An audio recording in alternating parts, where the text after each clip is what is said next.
Dear students, today you are welcome to 11th Political Science Chapter 4 Executive. Today we are going to discuss about the bureaucracy. So at first we should know what is bureaucracy. तो bureaucracy जो word है इसका जो meaning होता है that is literally means rules by desk और the office is known as the bureaucracy. In other word, we can say bureaucracy is the service which has trained and skilled officers who work as permanent employees of government and are assigned the task of assisting ministers in formulating policies and implementing them. Is known as bureaucracy. Now, we should know that bureaucracy contain the hierarchy of the authority and the division of labor.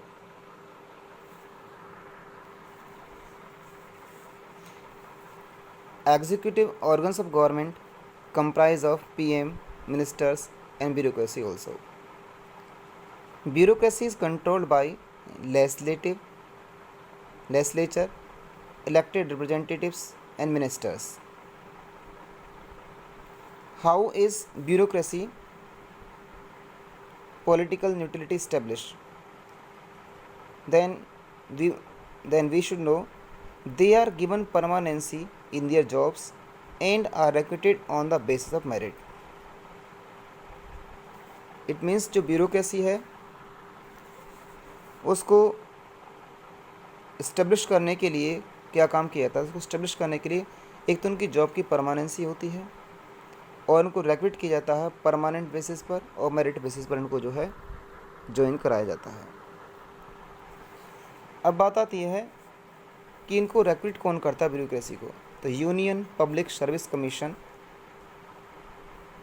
Recruits bureaucracy and states there are separate public service commission for the whole country. The union public service commission recruit the bureaucracy and in states there are separate public service commission like in Haryana HCS, Rajasthan RAS, etc. And what is the process of the removing the members of public service commission? They are removed by an inquiry made by judge of Supreme Court. Constitution has introduced reservation in jobs for Dalits, Adivashis and other backward classes.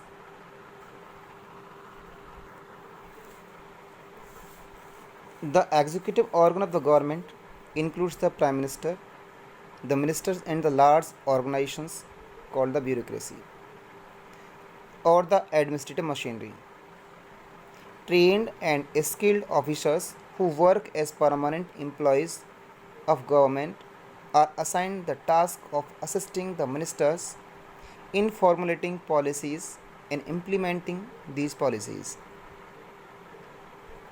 In democracy, the elected representatives and the ministers are in charge of government and administration is under their control and supervision. In the parliamentary system, the legislature also exercise control over the administration. The administrative officers cannot act in violation of the policies adopted by the legislature. It is the responsibility of the ministers to retain political control over the administration. India has established professional administrative services.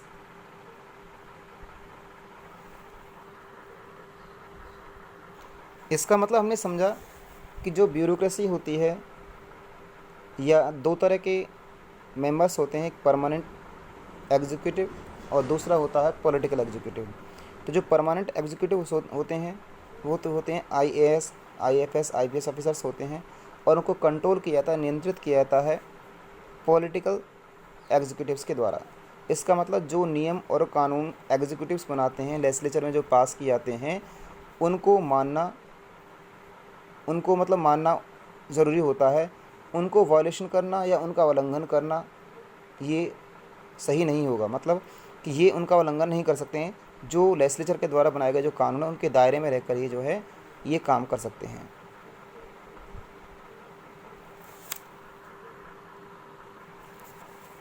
अब बात करते हैं कि जो permanent members होते हैं वो कौन कौन सी परमानेंट जो ब्यूरोक्रेसी है वो कौन कौन से काम करती है।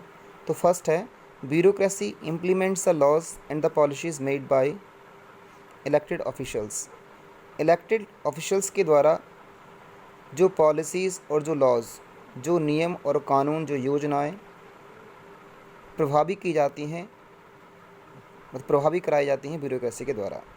तो इलेक्टेड जो रिप्रेजेंटेटिव्स होते हैं हमारे, उनके द्वारा जो रूल्स रेगुलेशंस बनाते हैं, उनको इम्प्लीमेंट कराने का काम, उनको लागू कराने का काम देश में, वो काम होता है ब्यूरोक्रेसी का। जो सेकंड फंक्शन है इसका वो है, bureaucracy provides necessary administrative functions. Bureaucracy जो होती है वो ज़रूरी प्रशासकीय कार्यों को पूरा कराती है। जो नागरिकों के कल्याण के, नागरिकों के भले के लिए जो पॉलिसीज़ या जो काम ज़रूरी होते हैं उनको पूरा कराने का काम करती है ब्यूरोक्रेसी। इसे हम बात करते हैं, इनमें से लॉकडाउन चला हुआ है कोरोना की वजह से, तो यहाँ पर इससे नेसेसरी जो एडमिनिस्ट्रेटिव फंक्शंस हैं वो जैसे पुलिस के द्वारा या फिर मेडिकल डिपार्टमेंट्स की टीम्स के द्वारा या आर्मी के द्वारा कराए जा रहे हैं। The bureaucracy regulates various government activities. जो ब्यूरोक्रेसी होती है वो रेगुलेट्स करती है विभिन्न प्रकार की सरकारी गतिविधियों को। परफॉर्म एडवाइजरी फंक्शंस, ये एडवाइजरी फंक्शंस करती हैं। तो जो पॉलिटिकल जो एग्जीक्यूटिव्स होते हैं उनको सलाह देने का काम किसका होता है? परमानेंट एग्जीक्यूटिव्स का होता है। क्योंकि परमानेंट एग्जीक्यूटिव्स होते हैं वो एक एग्ज़ाम्स के थ्रू पास होकर के जॉब पर जाते हैं, परमानेंट बेसिस पर होते हैं। वो अपने विषय के विशेषज्ञ होते हैं, और इसलिए जो पॉलिटिकल जो एग्जीक्यूटिव्स होते हैं वो अपने विषय के विशेषज्ञ नहीं होते हैं। तो उनको सलाह देने का काम, उनका मशवरा देने का काम किनका होता है? पॉलिटिकल एग्जीक्यूटिव्स को सलाह देने का काम परमानेंट एग्जीक्यूटिव्स करते हैं। फैसिलिटेट इन रिकॉर्ड कीपिंग, और ये रिकॉर्ड को कीप या रिकॉर्ड को मेंटेन करने का काम करते हैं। जितने भी ऑफिशियल से रिकॉर्ड्स होते हैं उनको मेंटेन करने का काम भी इनका होता है। तो इनका डिफरेंस क्या होता है? पॉलिटिकल एग्जीक्यूटिव्स और परमानेंट एग्जीक्यूटिव्स का अंतर क्या है, इसको हम जानते हैं। तो जो पॉलिटिकल एग्जीक्यूटिव्स होते हैं who are elected by the people for a specific period are called political executives. तो जो पॉलिटिकल एग्जीक्यूटिव्स एक निश्चित समय अवधि के लिए चुने जाते हैं जनता के द्वारा, उनको बोलते हैं पॉलिटिकल एग्जीक्यूटिव्स। मतलब जो मंत्री लोग होते हैं, प्राइम मिनिस्टर हैं या प्रेसिडेंट हैं, जो एक निश्चित समय के लिए चुने जाते हैं वो होते हैं political executives.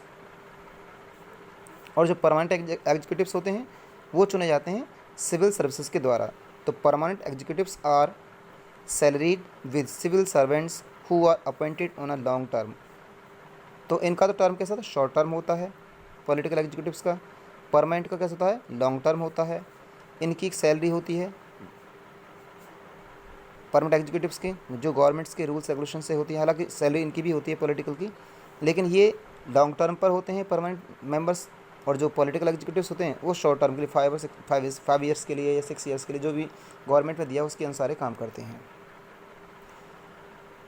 Political leaders like the prime minister, council of ministers, ये पॉलिटिकल एग्जीक्यूटिव्स होते हैं। जबकि जो परमानेंट एग्जीक्यूटिव्स होते हैं ये होते हैं IAS, IPS, IFS ऑफिसर्स होते हैं, परमानेंट एग्जीक्यूटिव्स के एग्जांपल्स हैं। They remain in office only so long as they command the confidence of the majority members of the parliament. अगर उनकी समयावधि की बात करें कि जो पॉलिटिकल एग्जीक्यूटिव्स होते हैं या राजनीतिक कार्यपालिका के जो सदस्य होते हैं, ये कौन होते हैं? ये तब तक अपनी पोस्ट पर बने रह सकते हैं जब तक कि इनका मेजॉरिटी है पार्लियामेंट में, लोकसभा में जब तक इनका बहुमत है तब तक ये अपने काम पर बने रहते हैं। लेकिन ये जो होते हैं permanent executives, they remain in office even when the ruling party change. चाहे सरकार बदले लेकिन ये नहीं बदलते हैं। इनका जो कार्यकाल होता है वो फिक्स होता है। They are answerable to people at the consequence of their decisions. अगर कोई पॉलिटिशियंस कोई गलत डिसीजन लेते हैं तो उनके लिए वो सरकार के प्रति जिम्मेदार होते हैं, अकाउंटेबल होते हैं और वो जवाब देने के लिए बाध्य होते हैं। लेकिन ये जो होते हैं they are not answerable to the people, वे लोगों के प्रति जिम्मेदार नहीं होते हैं, जो परमानेंट एग्जीक्यूटिव्स होते हैं। They are more powerful, they take all the final decisions. Political executives जो होते हैं वो ज़्यादा पावरफुल होते हैं और वो हर तरह के जो डिसीजंस हैं फाइनल डिसीजन ले सकते हैं। लेकिन ये परमानेंट जो एग्जीक्यूटिव्स होते हैं वो लेस पावरफुल होते हैं। They do not take decisions, instead they assist political executives in carrying day to day administration. और यहाँ तक कि जो दैनिक क्रियाएँ जो उनकी होती हैं या डे टू डे लाइफ में जो उनको डिसीजन लेने होते हैं उनको असिस्ट करने का जो काम करते हैं पॉलिटिकल एग्जीक्यूटिव्स को सलाह देने का काम, मशवरा देने का काम परमानेंट एग्जीक्यूटिव्स ही करते हैं। और इसके बाद लास्ट में आपके लिए कुछ क्वेश्चंस हैं जिनको आप घर पे करेंगे। What is bureaucracy, second who control bureaucracy, third is who recruit bureaucracy, fourth है how are the members of public service commission removed, और next one is classification of the civil services.